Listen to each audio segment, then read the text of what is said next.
Let me tell you a quick story. Two friends, same age, same salary, same city. In 2026, both decide to invest $10,000.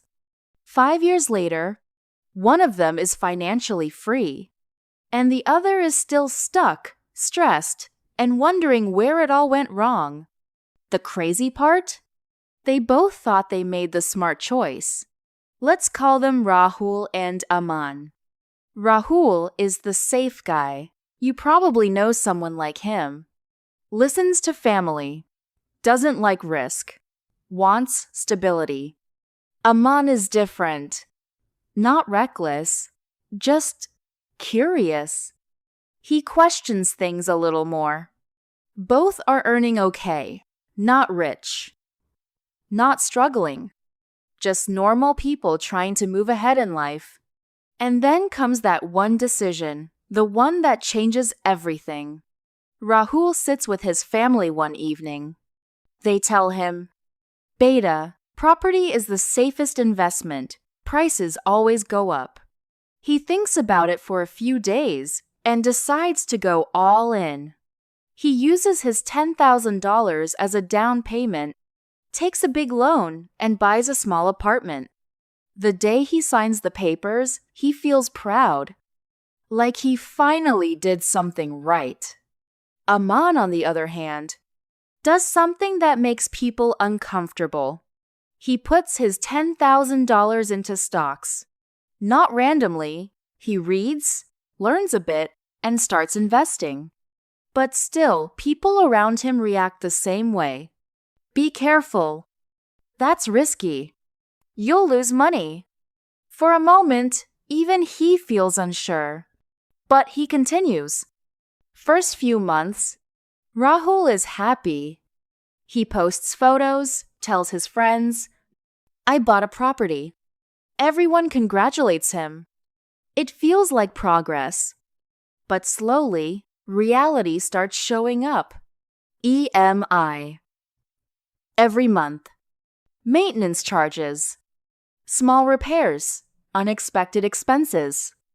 Nothing too big at first, but constant. Still, he tells himself, "It's fine. This is how investment works." Aman's journey? Much more uncomfortable in the beginning. Some days, his portfolio is up. Other days, it's down. He keeps checking his phone. Sometimes he regrets starting, but he reminds himself, this is long term. So he stays. Now 1 year passes. Rahul notices something. A big part of his salary is already committed. Before the month even begins, a chunk of his money is gone. He starts adjusting his lifestyle. Less spending. Fewer plans. Not because he wants to, but because he has to. And slowly, he gets used to it. Aman's situation is different. He's still flexible. He can invest more when he wants. Pause when needed. He's learning, making small mistakes, correcting them, and something quiet starts happening. His money begins to grow. Not fast, not exciting, but steady. Now let's pause here, because this is where most people misunderstand everything. Owning property feels powerful. It looks stable. It looks safe. But what people don't talk about is how much it locks you in. Big commitment, long-term pressure, limited flexibility.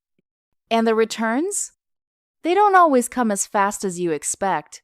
Stocks feel the opposite. Uncertain, volatile, risky. That's why people avoid them. But if you zoom out, there's something else happening. Time is working in your favor. Consistency starts compounding. And slowly, things begin to shift. Now let's move forward.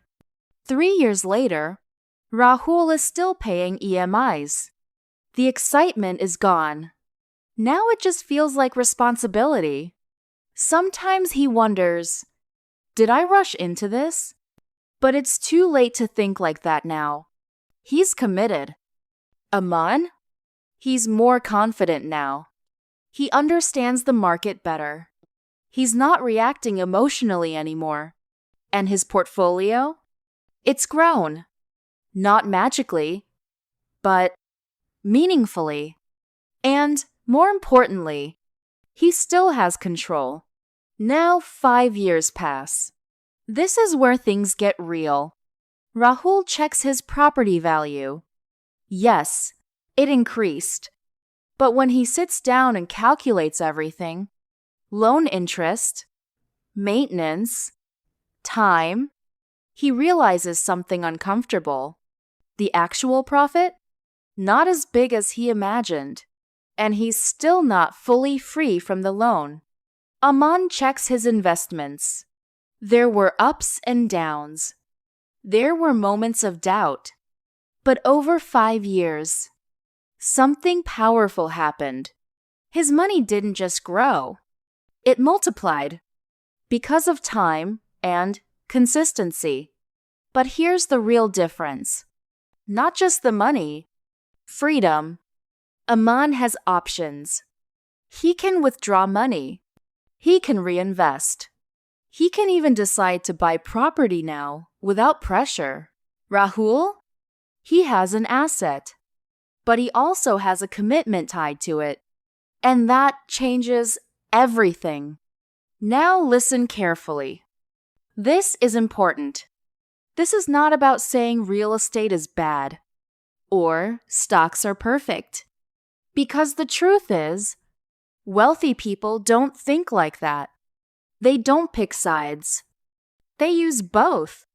But they don't start by locking themselves in. They build flexibility first. They grow their money first. Then they make bigger moves. Most people do the opposite.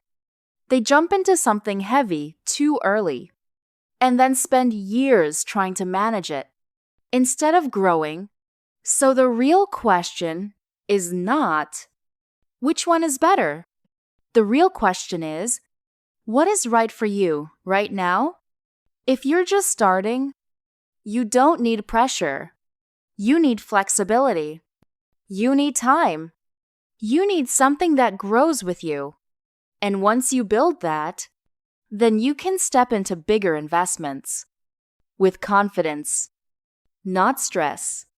So if you had $10,000 today, what would you do? Go into property or start with stocks? There's no perfect answer, but there is a smart starting point. Think about it, because one decision like this doesn't just affect your money. It affects your time, your freedom, your next 5 years, more than you realize.